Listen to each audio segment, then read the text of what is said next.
क्षत्रियर्वा बुद्ध्यात्मना वा प्रकृते स्वभावा करोमि यद्यत् सकलं परस्मै नारायणायेति समर्पयामि सदा शिवायेति समर्पयामि जगदम्बिकायेति समर्पयामि।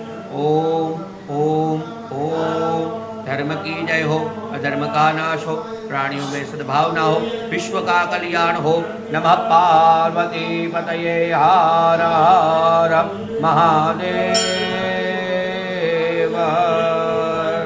श्री शंकर भगवान की जय, नीलकंठ महादेव की जय, नवग्रह भगवान की जय, हनुमान जी महाराज की जय, कुलदेवी मात की जय, कृष्ण कन्हैया लाल की जय। बापा जय जय सीताराम सीताराम।